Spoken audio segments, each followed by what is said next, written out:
44절의 말씀이 본문입니다. 제목은 오병이어의 기적입니다. 오늘이 6월 1일이죠. 우리가 매월 첫째 날은 울삭 새벽 기도를 하는데 오늘 새벽에 여러분이 나오셔서 많은 기도를 해서 감사를 드립니다.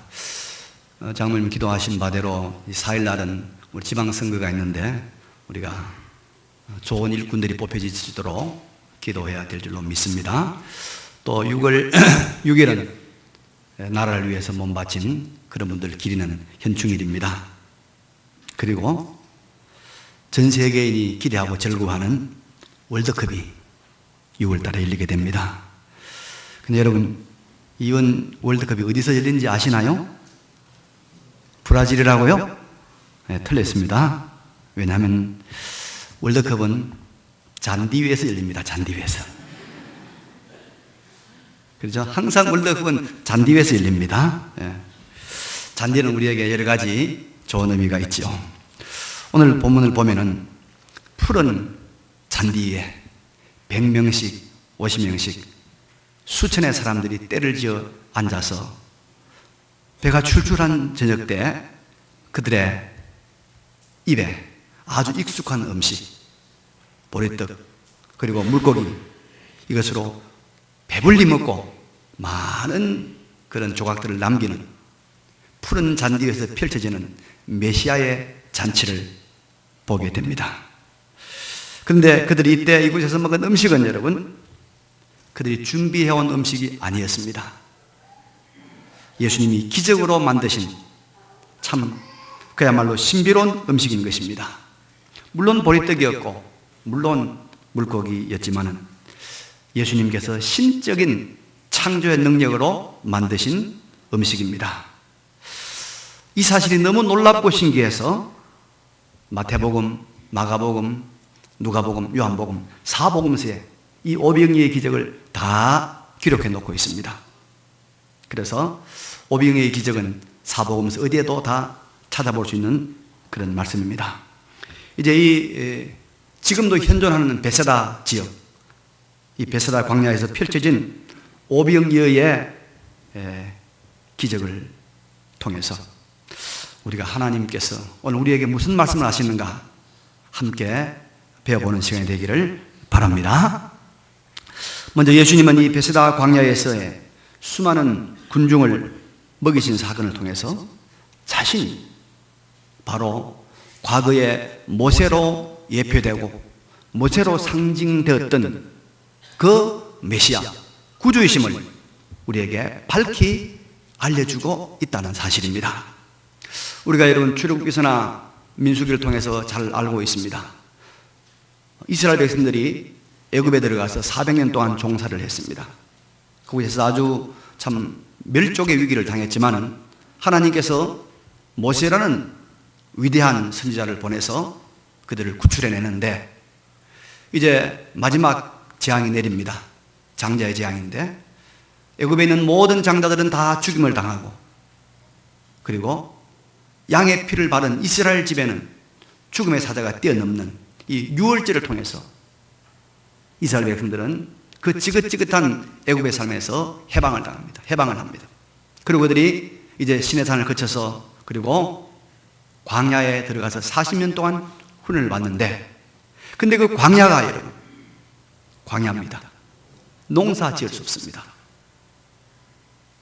곡식이 자라지 않는 것입니다. 적어도 200만 이상 되는 그 수많은 군중들이 어떻게 먹고 살겠습니까?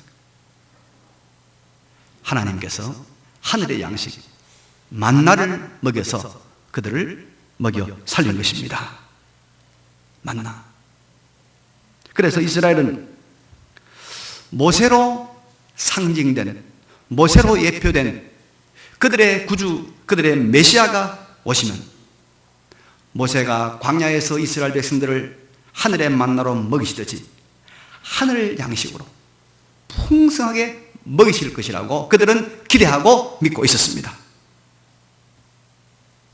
그런데 예수님이 오셔서 지금 이 베세다 광야에서 그 놀라운 그들의 기대와 그들의 소망을 성취시켜주고 있는 것입니다. 그리고 예수님께서 내가 바로 그 모세로 예표되고 모세로 상징된 그 메시아다, 오실 메시아다 라고 말씀하고 있는 것입니다. 그래서 여러분, 우리는 이 오병이의 기적을 통해서 제일 먼저 깨달아야 할 진리는 예수님이야말로 하나님께서 이스라엘의 전 역사를 통하여 예표하시고 계시하셨던 바로 그 메시아, 구주라고 하는 사실을 이 광야에서 굶주린 이스라엘 백성을 하늘 양식으로 먹이신 이 사건을 통해서 깨달아야 합니다. 우리가 많은 지식이 필요하고 많은 알미 필요합니다. 여러분, 우리가 많이 배워야 되죠. 많이 알아야 됩니다. 그러나 우리가 알고 배워야 할 것 중에서 가장 중요한 것이 무엇일까요? 여러분, 예수를 바로 아는 것입니다. 예수를 바로 아는 것. 이것이 우리의 모든 지식 중에 으뜸입니다. 예수, 그가 바로 하나님께서 인류를 구원하러 보내신 그리스도다. 인간의 모든 영적인, 육적인 모든 필요를 영원히 채워줄 수 있는 진정한 구세주라고 알고 고백하는 것, 이것보다 더 위대한 지식은 없는 줄로 믿으시기 바랍니다. 여러분, 이걸 모르면 그가 박사라고 해도, 그가 세계적인 석학이라도 그는 불행한 자입니다. 그는 실제는 무지한 자입니다. 우리 모두 예수 그리스도, 그분이 바로 하나님이 보내신 우리 인류의 유일한 구세주이심을 추호도 의심 없이 다 깨닫고 믿으시는 우리 모두가 되시기를 바랍니다. 그런데 여러분, 우리는 이 베세다 광야에서 이루어진 메시아의 오병이요, 이 오병자는 떡병자입니다. 떡 5개, 오병이의 기적 사건을 통해서 언제나 우리 곁에서 또 우리와 함께 하나님의 영광을 위하여, 우리 행복을 위하여 일하시는 그리스도의 일하심의 원칙들을, 그리스도의 일하심의 성격들을 발견할 수가 있습니다. 대단히 중요한 내용들이죠. 여기 보십시오. 여러분, 예수님은 날이 저문 빈들에서 먹을 것이 없는 수많은 군중들을, 그들의 가장 실제적인 문제, 먹는 것, 광야에서 저녁 때 배고파서 지금 배에서 꼬르륵 소리가 나는 이 군중들의 가장 실제적인 문제, 절박한 문제, 먹는 것을 해결해 주었습니다. 이 사람들이 다 배부르게 먹기 위해서는 200데나리온의 돈이 필요한다고 말합니다. 200데나리온은 오늘 우리나라로 말하면 그 당시 노동자 한 사람의 품삯이 한 데나리온입니다.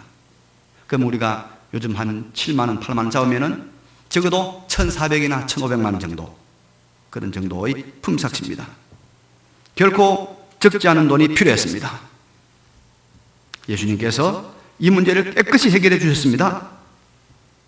그러니까 여러분, 이 돈의 문제, 이 양식의 문제, 이건 이야기 속의 문제가 아닙니다. 이건 철학이나 이건 이론이나 학문의 문제가 아닙니다. 이건 언제나 사람들에게 절박한 문제 아닙니까? 실제적인 문제 아닙니까? 그런데 예수님은 바로 이 실제적이고 절박한 사람들의 문제를 해결해 주셨다 이 말입니다. 오병이의 기적을 통하여. 그런데 주님은 그때만 그렇게 하시는 것이 아니라 지금도, 오늘도 이렇게 일하신다는 것을 우리가 알아야 합니다. 그래서 여러분, 다른 이방 종교는 정신적인 그들의 종교상 사치일 수 있고, 여유 있는 사람들의 마음의 위로와 마음의 그런 참 여유 활동일지 모르지만은, 우리 기독교 복음은 실제적인 문제를 해결하는 것입니다.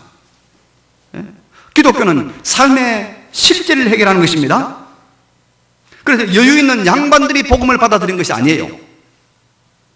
삶에 있어서 절박하고도 실제적인 문제를 가지고 치열하게 살아갔던 장사꾼들,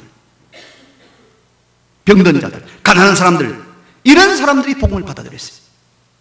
그리고 그들이 이 복음으로 말미암아 그들의 실제적인 문제를 해결했다는 것입니다. 이게 기독교 복음입니다, 여러분.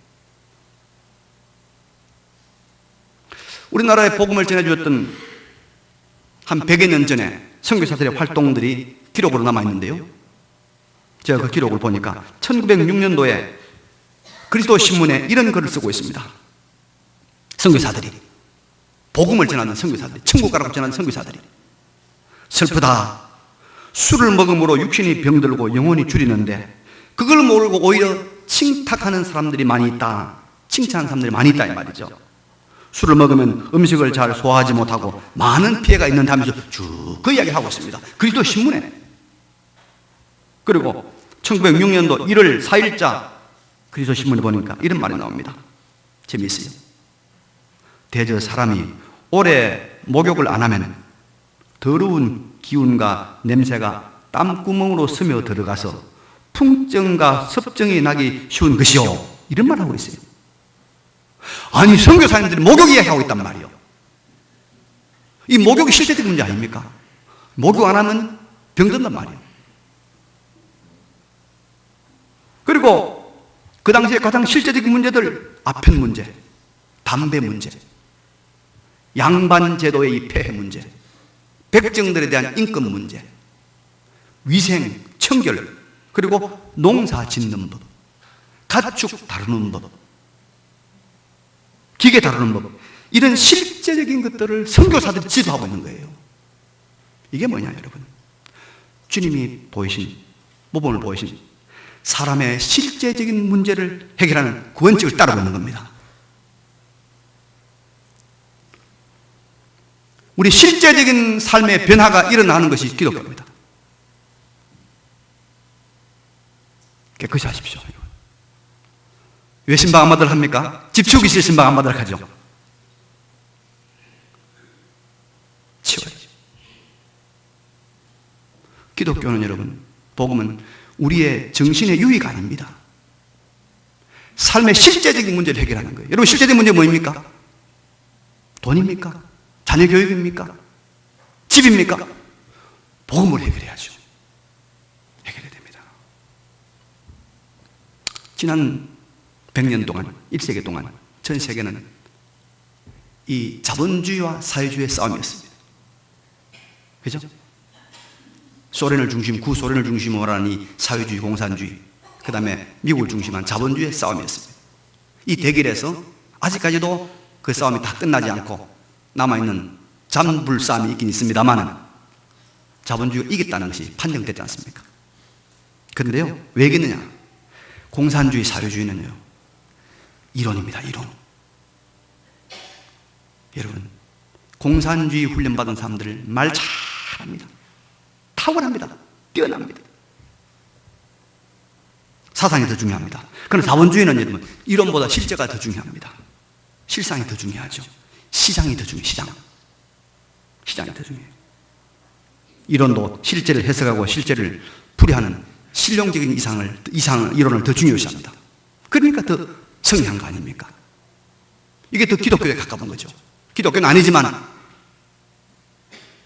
그래서 우리가 허황된 이야기 하지 말아요. 이야기할 때 실제적인 이야기 하란 말이에요. 셀 모이가지고 엉뚱한 말 하지 말고 실제적인 이야기. 어떻게 내 삶을 바꿀 것인가? 어떻게 내 생활을 바꿀 것인가? 어떻게 더 기도할 것인가? 그런 이야기 해야 되지. 뭔 이야기, 무슨 허황된 이야기 할 필요 없어요. 예수님은 베세다 광야에 굶주린 5,000명 이상의 그들의 실제적인 문제, 먹는 거 해결해 주었잖아요.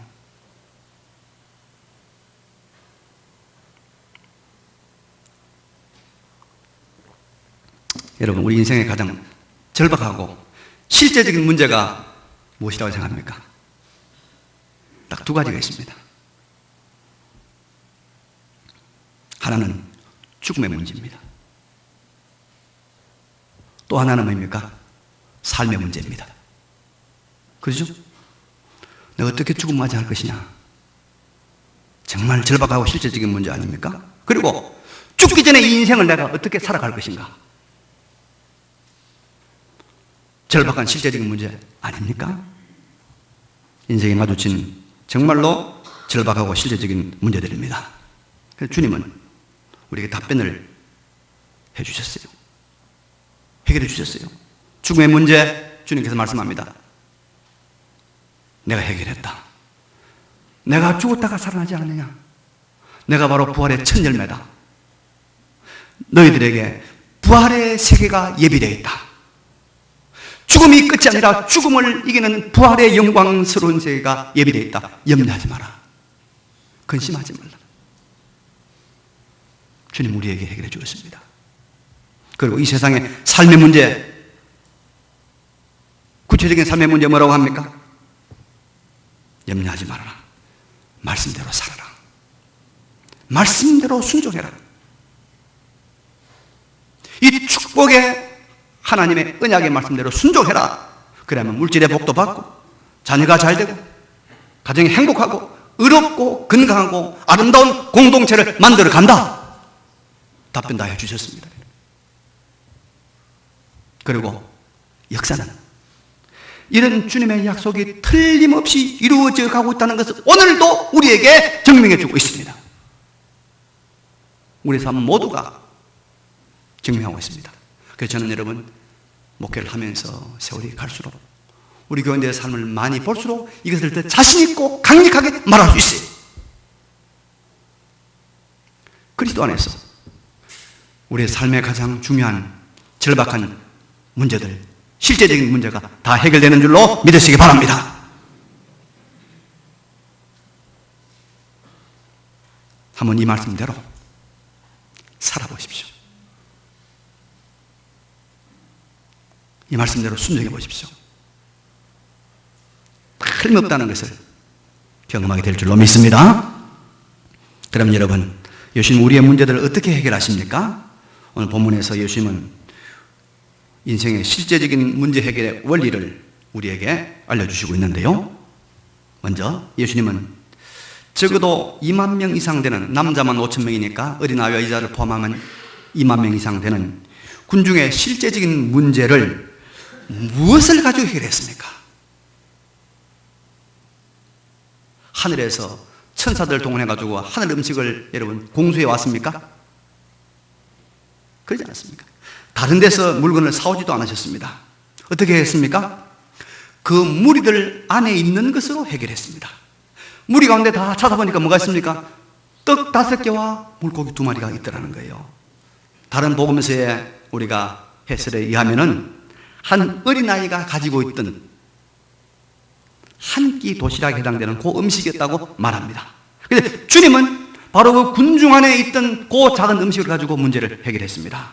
여러분, 여기서 우리가 깨달아야 될 진리가 있습니다. 우리의 문제 해결은 사실은 우리 안에 있는 것으로 해결할 수 있다는 것을 믿으시기 바랍니다. 우리 안에 있어요. 베세다 광야에 수만 명의 굶주린 군중의 문제를 해결하는 그 해결의 열쇠가, 키가 군중 안에 있더라 이 말이요. 군중 안에 있더라. 해결이 내재한다는 것입니다. 해결이 우리 안에 있다는 것. 이 원리가 굉장히 중요합니다, 여러분. 여러분 건강에 대해서 관심 많죠? 근데 우리가 한의사도 있고 양의사도 있고 의사가 많이 있는데 우리나라 의사가 참 유명한 의사들이 많잖아요. 근데 그 의사들이 고치지 못하는 난치병, 불치병을 고쳐내는 사람들이 있어요. 민간 의학자들, 대체의학하는 사람들, 이런 사람들이 있단 말입니다. 실제적으로 의사들이 불가능하다는 걸 고쳐내는 분이 있어요. 그런데 그분들의 말을 들으면 사람 안에는 사람의 질병을 치유하는 내재적인 능력이 있다는 거예요. 이걸 소위 자연치유 능력이 있다는 거예요. 그래서 사람이 이걸 잘 활용하면은 큰 돈을 안 들이고 큰 약을 안 쓰고도 우리 몸이 건강을 회복할 수 있다는 거예요. 그래서 하는 말이 있어요. 짐승들 보세요. 짐승들 약 먹는 거 봤습니까? 짐승들은 아프면 음식을 딱 끊고 굴 속에 들어가서 금식한다는 거예요. 잠잔다는 거예요. 그래서 몇 날 며칠을 자고 음식을 먹고 나면 짐승들은 깨끗이 난다는 거예요. 보니까 그런 것 같아요. 내재적인 능력이 있다는 거죠. 여러분, 우리 지구촌에 지금도 하루에 4만 명, 5만 명이 굶어 죽어가고 있다고 합니다. 야단들입니다. 근데 이거 어떻게 해야 될까요? 사실은 우리 지구촌에서 생산하는 모든 식량들을 골고루만 우리가 나눈다면 이 지구촌에 하루에 죽어가는 수많은 사람들을 다 먹이고도 남습니다. 우리 안에 있다. 우리 안에 있다. 에너지 문제 심각합니다. 근데 우리 지구 안에 있는 이 석유 자원, 가스 자원, 태양열 에너지, 이 주어진 자원만 잘 관리하면 얼마든지 에너지 문제 해결하고도 남는다는 것 아닙니까? 우리 안에 해결의 실마리겠다는 것. 5,000명 군중 안에 꼭 오병이가 있었다는 것. 중요한 이야기입니다. 제가 어릴 때 들은 이야기인데요. 옛날에 한 집안에 건장한 아들이 5명 있는데 너무 집이 가난해요. 이 집은 밥을 못 먹어요. 덩치 큰 사람들이 밥을 못 먹는 힘을 못 써서 아무 일도 못 합니다. 그래서 늘 죽을 쏘 먹고 있는데 이제 어머니가 어디 가서 일을 하고 곡식이나 밥을 좀 얻으면 그걸 가지고 죽을 쏘가지고 먹고 안 죽을 만큼 먹고 늘 배를 깔고 누워 있는 거예요. 그 다음날 또 어머니가 가서 어디에서 얻어와서 또 죽수 먹고 그래 매일매일 인명을 하고 살아가고 있는데 그런데 가난은 계속 되는 거예요. 그래서 어느 날 한 아들이 안을 냈습니다. 우리가 배가 고파서 일을 못하니 이렇게 합시다. 우리 이웃집에 가서 이웃집 부잣집에 가서 좀 쌀을 한 말 좀 빌려와가지고 밥을 실컷 먹고 힘을 빵빵하게 내가 가면 나무를 하러 갑시다. 이래서 하루는 힘을 내서 이분들이 이제 그 쌀을 빌려와가지고 밥을 실컷 먹고 그 큰 덩치들이 힘을 내서 산에 가서 나무를 해온 거예요. 그러니까 5명의 그 장정들이 나무를 해오니까 집에 나무가 한 빛깔이게 된 거죠. 옆에 사람들이 보고 야, 이 나무 이거 참 좋다. 내가 사야 되겠다. 하면서 그 집부터 그 다음부터는 나무 장사를 해가지고 이 집이 아주 여유 있게 잘 살게 됐던 거 아닙니까?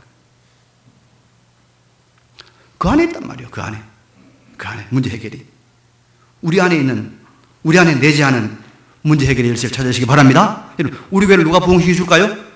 우리 안에 있어요. 누가 와서 전도해 줍니까? 우리가 전도해야 돼요. 우리가 기대하지 마세요. 하나님 우리 안에 다 씹어놓았어요. 북한의 저 자유와 북한의 민주화 누가 해야 될까요? 미국이요? 우리가요? 북한 안에 있어요. 북한 안에 있다고요. 거기서 문제 해결이 실마리겠다는 겁니다. 이게 역사의 교훈입니다. 그런데 문제 해결의 열쇠가 여러분 이렇게 멀리 있는 것이 아니라 바로 우리 안에 우리 곁에 있다는데 왜 해결이 안 될까요? 왜 해결이 안 될까요? 이유가 있습니다. 본문을 보십시다. 41절 이하에 예수께서 떡 5개와 물고기 2마리를 가지사 하늘을 우러러 축사하시고 떡을 떼어 제자들에게 주어 사람들에게 나누어 주게 하시고 또 물고기 2마리도 모든 사람에게 나누심에 다 배불리 먹고 남은 떡 조각과 물고기를 12바구니에 차게 거두었으며 떡을 먹은 남자는 5,000명이었더라. 가만히 보세요. 그 군중 안에 있던 물고기 2마리와 떡 5개가 어디로 올라갔습니까? 예수님의 손으로 올라갔어. 그래서 예수님께서 그것을 그 떡 5개와 물고기 2마리를 가지사 하늘을 우러러 축사하시고, 이 축사란 말이 굉장히 어려운 말인데요, 이 말은 영광을 돌린다, 감사를 드린다, 좋게 말한다, 축복한다, 이런 뜻이 다 있습니다. 하나님께 감사 영광 돌리면서 하나님께 이제 영광을 돌렸던 그런 말로 보면 됩니다. 축사한 그 후에 그 다음에 떡을 떼어서 제자들에게 주어서 또 나누게 했습니다. 그랬더니 수만 명의 군중이 그 배고픈 문제가 다 해결되었던 것입니다. 문제는 뭡니까? 문제는 그 안에 있던 해결의 실마리가 되는 것들이 주님의 손에 들려지느냐, 주님의 손에 올라가느냐, 주님의 손에 붙잡히느냐, 이것이 문제였다는 겁니다. 아무리 보잘것없는 한 아이에 한 끼 도시락밖에 안 되는 아주 적은 음식이지만 주님의 손에 들려지니까 그것이 엄청난 큰 일을 하는 열쇠가 되었다. 아무리 우리 안에 있다 하더라도 그것이 주님께 들려지지 않으면 역할을 못하는 것입니다. 아까 전에 모세 이야기했습니다만, 모세가 40살에 민족 해방 운동을 하다가 그가 실패하고 어디로 갑니까? 미디안 광야로 도망가잖아요. 광야에서 여러분 모세가 몇 년 살았습니까? 몇 년요? 몇 년요? 40년. 여러분 40년 전에 공부한 거 기억납니까? 네. 40년. 가물가물할 겁니다. 40년 전에 익힌 운동 할 수 있을까요? 물론 조금 할 수 있겠죠. 그래서 모세가 40년 동안을 미디안 광야에서 양을 치고 평범한 목동으로 살았습니다. 목부로 살았습니다. 그때 나이가 몇 살이냐? 몇 살요? 80. 80된 노인이 80대 노인인데 뭘 하겠어요, 여러분? 70대면 다 은퇴라고 하는데 여러분 제가 이제 70 넘어서 목회하라고 하면 저보고 모르겠어요. 목사님 그만하시지 않을 거 아닙니까? 그런데 80대는 모세인데도 그가 하나님께 붙잡힌 바 되니까 하나님의 손에 들린 바 되니까 이스라엘 민족을 구원하는 해방자의 그 위대한 역할을 감당했더라 이 말입니다. 여러분 믿으시기 바랍니다. 믿으시기 바랍니다. 내가 아무리 늙어서 이빨 빠지고 눈도 흐릿하고 힘도 없고 그래도 하나님의 손에만 붙들리면 나는 크고 위대한 일을 할 수 있다는 걸 믿으시기 바랍니다. 내가 나이 들어간다 하면 이 말 하는 거 아니에요, 여러분. 이 성경 진리 아닙니까? 젊은 사람들 노인 우습게 보지 마세요. 노인도 하나님께 붙들리면요 어마어마한 일을 해내는 거예요. 어마어마한 일을 해내는 거예요. 이스라엘과 블레셋 사이에 전쟁이 붙었습니다. 사울왕 때 블레셋의 골리앗이라고 하는 걸출한 거인 장군이 나타나서 싸움을 도주는데 이스라엘 백성들이 벌벌 떨고 완전히 패색이 짙었습니다. 그런데 그 전쟁을 승리로 이끈 사람이 누굽니까? 다윗 아닙니까? 다윗이 여러분 어디서 왔습니까? 다윗이 애굽 출신입니까? 다윗이 여러분 모압 출신입니까? 다윗이 바벨론에서 왔습니까? 아닙니다. 유대 지방 안에 있던 사람이에요. 베들레헴의 목동이었습니다. 유대 나라 안에 있던 사람이에요. 그런데 그 아이가 어떻게 됐습니까? 하나님의 손에 붙잡히면 된 거예요. 하나님의 손에 자신을 드린 거예요. 하나님의 손에. 그러니까 하나님께서 그를 붙들고 골리앗을 치고 블레셋을 치고 그리고 이스라엘 나라를 구원하지 않았습니까? 우리 안에 있는 부족하고 연약한 것이라도 하나님의 손에만 들려지면 문제 해결의 열쇠가 될 줄로 믿으시기 바랍니다. 하나님이 그것도 해결한 거예요. 이걸 믿어야 됩니다, 여러분. 여러분 돈 많이 번 재벌들요 만나보면 별거 없어요. 별거 없어. 대단한 줄 압니까? 천만의 말씀이에요. 공부 많이 한 박사들 훌륭한 사람 만나면 별 볼 일 없어요. 하나님의 손에 들리니까 된다 이 말이에요. 제가 젊은 시절에 SFC라고 하는 학생 신앙운동의 서울 지역 간사로 활동을 했습니다. 하나님 중심, 성경 중심, 교회 중심의 이 개혁주의 신앙 정신으로 학원의 복음화와 세계의 복음화를 목표로 하는 운동단체인데, 그런데 거기에 자랑할 것이 많이 있지만 그 중에 하나 자랑할 만한 것이 있어요. 배지가 참 좋아요. 배지가 SFC 배지를 보면요, 그 배지가 여러분 손이 딱 있고 손 위에 하트, 가슴 있죠? 이렇게 된 거 사람 표시는 가슴이 딱 들리는 거예요. 그게 배지입니다. 그런데 그게 왜 그러냐면요, 이것이 누구의 마음을 표현한 거냐면은 종교개혁자 칼빈의 마음이요. 칼빈이 나의 심장을 하나님께 드립니다, 주님께 드립니다 하면서 심장을 손에 담아서 올리는 거예요. 하나님께서 칼빈의 마음을 받으신 거예요. 종 칼빈의 마음을 받으셨어요. 그래서 그 종 칼빈의 심장을 붙들고 하나님께서 종교개혁을 일으키고 세계를 바꿔놓은 겁니다. 칼빈은 여러분 걸어다니는 종합병원을 할 정도로 그렇게 병이 많은 사람이었습니다. 여러 가지 병을 앓고 있던 사람이었지만은, 그러나 하나님께 그의 심장을 올려드렸을 때 하나님께서 그를 붙잡고 세계사를 바꾸는 엄청난 역사의 주인공으로 사용했던 것입니다. 우리가 연약하고 부족해도 주여 내가 내 것을 주님께 올려드립니다. 주님께 올려드려서 주님의 손에 붙잡힌 바 되면 그걸 통하여 기적은 실제적인 문제를 해결하는 하나님의 능력은 나타날 줄로 믿습니다. 여러분, 이렇게 사는 거예요. 이게 믿음이에요. 이게 신앙이에요.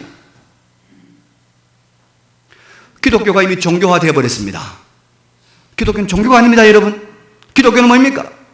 삶의 실제적인 문제를 해결하는 하나님의 축복의 언약이고 축복의 열쇠들입니다. 그냥 주일날 한번 와서 예배드리고 좀 졸고 마음 편하고 그렇게 믿을 분들은 오지 마세요. 우리 교회는 그런 교회 아닙니다. 내 삶의 이 문제를 치열하게 고민하고 복음으로 어떻게 해결할 것인가 라고 몸부림치는 사람들만 모이는 곳이 우리 교회입니다. 교회 많잖아요. 많잖아요. 생명 없는 존재는 시간 가면 말라갑니다, 여러분. 생명 없는 것들은 시간 가면 썩으면서 냄새가 납니다. 생명이 있으면 여러 사람들에게 기쁨을 줍니다. 우리 꼬맹이들, 저 오늘 좀 많이 있는데요. 저것들 말도 잘 못하고 애만 미우고 그래도 생명이 있으니까 얼마나 이쁜지 모르겠어. 눈길이 다 그리 가요. 생명이 있어야 됩니다. 예수님은 인류가 그토록 고대하고 기대하던 인류의 구원자 메시아이심을 믿으시기 바랍니다. 그리고 그분은 우리 삶의 실제적인 문제를 해결해 줍니다, 여러분. 실제적인 문제를 가지고 주님 앞에 나오십시오. 주님 어떻게 해결해 줍니까? 이미 우리 안에 있는 것 가지고 해결해 주시는데 그걸 어떻게 해요? 그걸 주님의 손에 들림받게 주님이 쓰시도록 주님께 올려드리면 주님께서 거기서 놀라운 폭발적인 기적의 역사를 일으켜 주실 줄로 믿습니다. 이 놀라운 하나님의 말씀이 사실인 것이, 이것이 정말인 것이 우리 삶 속에서 이번 주간에도 경험되어지는, 체험되어지는 우리 모두가 되시기를 간절히 바랍니다. 이 말씀을 기억하시면서 잠시 결단의 기도를 하나님께 드리겠습니다. 기도하겠습니다. 그러고 가신 우리 아버지, 전능하신 우리 아버지 하나님,